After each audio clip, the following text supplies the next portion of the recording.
So, hello all. In the last class, we have seen about basis. Now, continuing the same, so we have talked about f and f such that a1, a2, an belonging to f, ai belonging to f. So, number of variables वहाँ पे n थे, right? तो उसकी standard basis अपन ने बना के देखी थी. अब बात करते हैं नेक्स्ट एग्जांपल की. सपोज मैंने लिया R2 ओवर R. तो R2 ओवर R के अंदर टपल्स कैसे होंगे? E1 E2, right. अब यहाँ पे क्या होगा? अगर मैं मुझे बोला जाए बेसिस बनाने की बात, तो 1001 ये इसकी स्टैंडर्ड बेसिस होगी, राइट. सिमिलरली अगर कोई बोले कि R3 ओवर R की क्या हालचाल होंगे, तो R3 ओवर R के केस में भी E1 E2 E3 तीन टपल की बेसिस होगी. वो तीन टपल कौन से होंगे? 100 010 001, राइट. सो ये होगा R3 ओवर R के बारे में. अब सिमिलरली अगर बोल दिया जाए R4 ओवर R, तो उस केस में भी जो बेसिस बनेगी,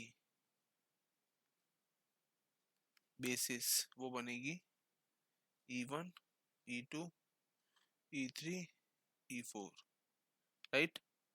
मतलब क्या हुआ? जहाँ पे EI क्या है? EI जो है वो है 1 at ith place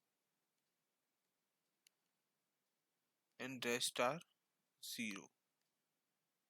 okay, so ये था R over R, Rn over R के बारे में, right.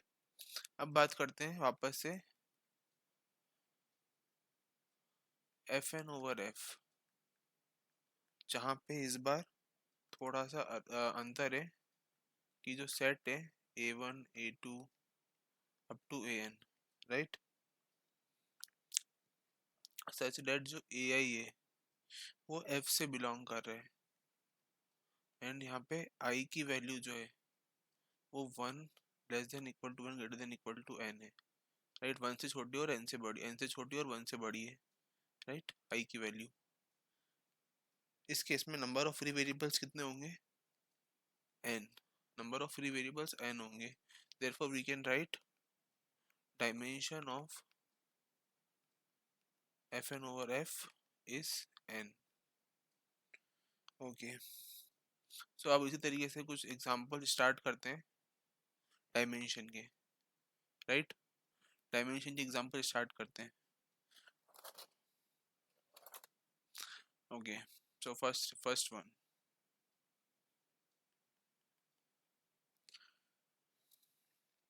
Dimension of R2n over R. इसके डायमेंशन क्या होगा? 2n होगा, राइट. क्यों? इसका जनरल एलिमेंट कैसे होगा? जनरल एलिमेंट होगा A, A1 A2 up to A2n such that all AI belonging to R.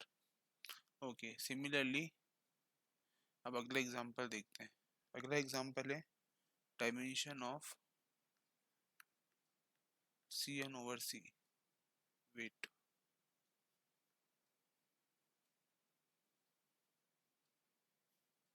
Cn, ओ बाप रे, nothing, it was a small mistake.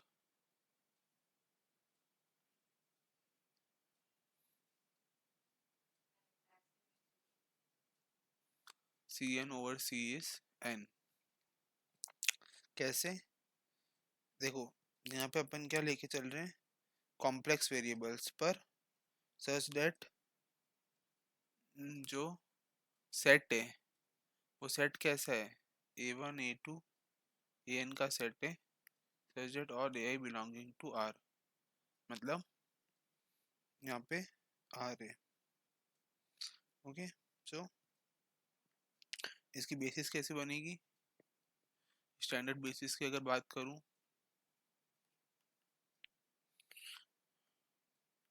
तो 1 0 0 0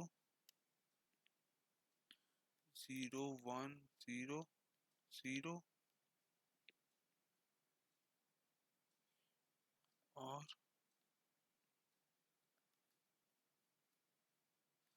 0 0 0 1, राइट। ये इसकी स्टैंडर्ड बेसिस बनेगी Cn ओवर C की। अब बात करते हैं सिमिलरली अगर मुझसे बोला जाए, अगर मुझे बोला जाए कि dimension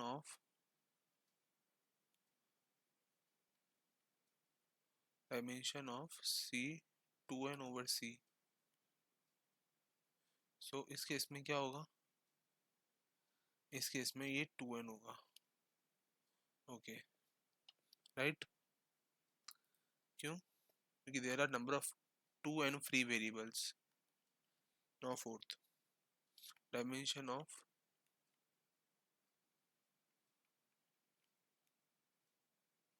C over R, C over R की डायमेंशन क्या होगी, 2 होगी। क्यों? जनरल एलिमेंट पे बात करते हैं, general element,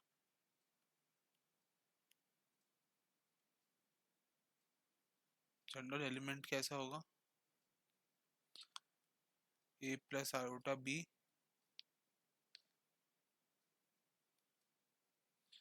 such that a be belonging to R।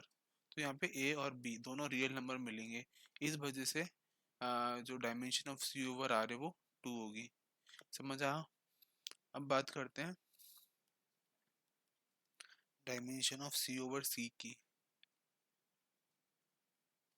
C over C के केस में डायमेंशन 1 होगी क्योंकि एक ही एलिमेंट होगा a प्लस आयोटा b जो कि C से बिलोंग करेगा, राइट।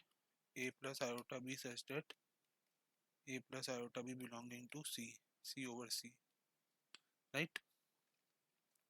सो फील्ड जो है वो C है यहाँ पे। ऊपर वाले क्वेश्चन में फील्ड R थी, इस वजह से जो दोनों एलिमेंट थे वो R से बिलोंग कर रहे थे, इस वजह से डायमेंशन जो है वो 2 मिली, क्योंकि नंबर ऑफ वेरिएबल्स 2 होंगे। ओके, सो अब next question, dimension of C2 over C2 over C, ये होगा 2 अगेन। क्यों? क्योंकि इसमें दो एलिमेंट मिलेंगे। कैसे मिलेंगे दो element, a plus iota b और a2 plus iota b2, a1 plus iota b1, a2 plus iota b2 such that both belonging to C, ai plus iota bi belonging to C, right. So इस वजह से C2 over C की dimension 2 होगी। Okay, इसकी अगर basis की बात करें तो कोई अगर आपसे बोले कि इसकी बेसिस बना के दिखाओ, तो C2 ओवर C की बेसिस किस तरह की होगी, 1 0 0 1, identical to R2 over R, right. अब अगर मुझसे कोई बोले कि डायमेंशन निकाल के बताओ किसकी, C2 ओवर R की, C2 ओवर R की, तो इसके केस में डायमेंशन होगी 4। क्यों? अगर मैं इसके जनरल एलिमेंट की बात करूं तो वो जनरल एलिमेंट किस तरीके से आएगा, a1 plus iota b1 comma a2 plus iota b2, right, such that a1 a2 b1 b2 belonging to R, ये सारे R से बिलोंग करेंगे। तो मतलब कितने नंबर ऑफ वेरिएबल्स हो गए, 4, राइट। इस वजह से डायमेंशन जो है वो 4 होगी। अच्छा, और बेसिस की अगर बात करें तो बेसिस कैसे बनेगी इसकी थोड़ी सी ध्यान दीजिएगा यहाँ पे। बेसिस जो है वो बनेगी 1 0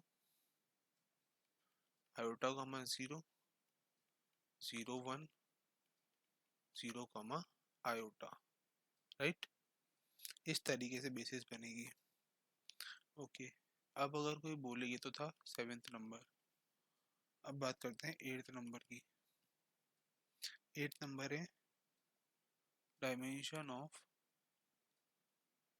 C2n over R। C2n over R, तो इसकी डायमेंशन क्या होगी? 4 टाइम्स तो CN ओवर R की थी, जैसे कि ऊपर देखा है ना, C2 ओवर R की, और यहाँ पे n भी जुड़ गया है तो 4n, राइट। इसमें कोई एक्सप्लेनेशन की जरूरत नहीं है, ठीक है। आगे बढ़ते हैं। Dimension of C over C, ये 1 होगी, right. Dimension of R over R, ये 1 एंड 1 होगी। अच्छा, बेसिस क्या बनेगी? सिंपल, R ओवर R की बेसिस क्या बनेगी? 0,0। ओके, और dimension of C over R,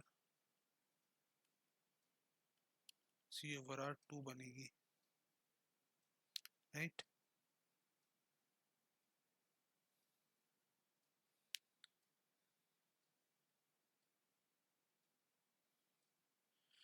और dimension of Q over Q 1,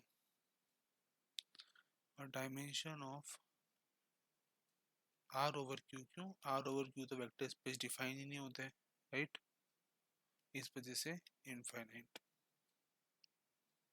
और उसकी बेसिस क्या बनेगी? 1 irrational numbers, set of all the irrational numbers,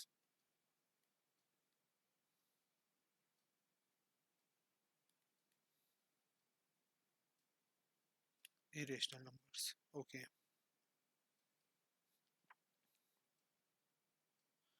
हम देखते हैं कुछ और example. 14, dimension of Q root 3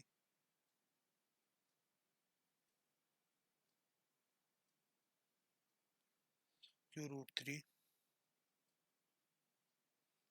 times Q root 3, Q root 3 of Q root 3, this dimension is 1, और इसकी बेसिस भी क्या बनेगी?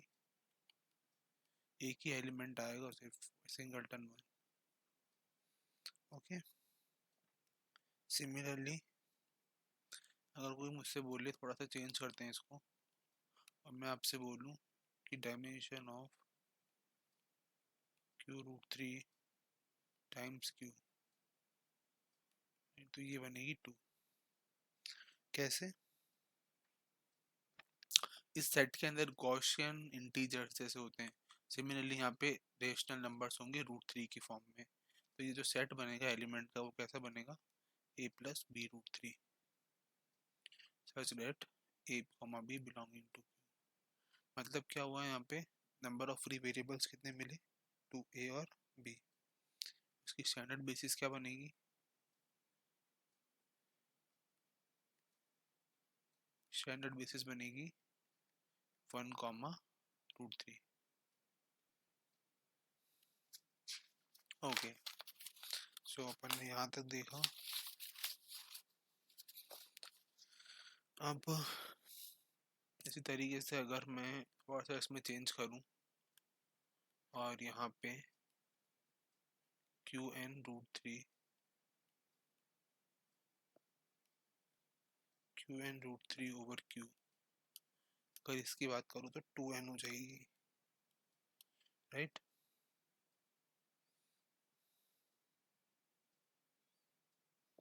2n, और कोई मुझसे पूछे कि इसका एलिमेंट कैसा होगा, तो वो होगा A1 plus B1√3,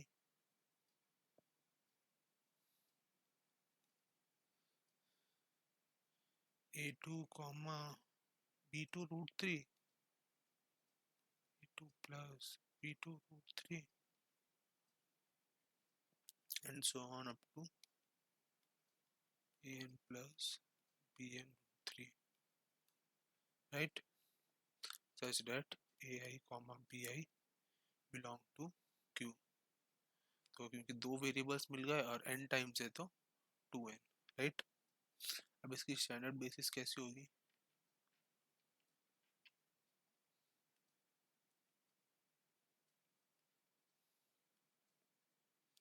standard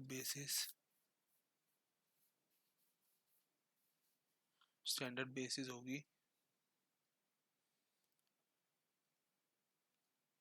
1 0 0 comma √3 0 0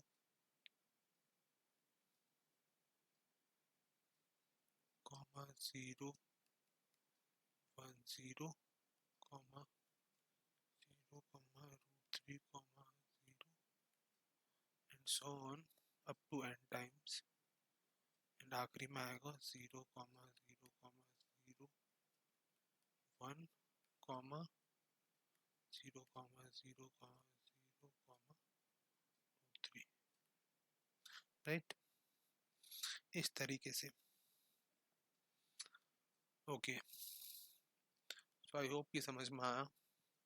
अब आगे देखते हैं। सपोज मैं इसी सेट को कुछ चेंज कर दूं थोड़ा सा, और मैं लिख दूं सेट की जगह पे Q√5 ऑफ Q डायमेंशन, तो वो हो जाएगी अगेन 2।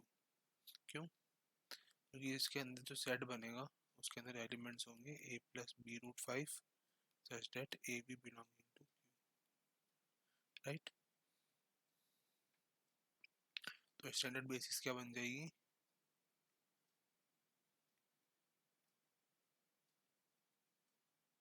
1 कॉमा √5। ओके, अब थोड़ा सा चेंज लाते हैं। ये था 17th, अब बात करते हैं 18th। 18th है dimension of C over Q। C over Q is infinity। क्यों? क्योंकि C over Q is not a vector space because Q is not a subset of C, right? So therefore it is infinity। अब कुछ और question है इसके, वो अपन next class में देखेंगे और टॉपिक कंटिन्यू करेंगे नेक्स्ट क्लास के अंदर, ठीक है? अभी के लिए इतना ही, मिलते हैं अगली क्लास में। Thank you.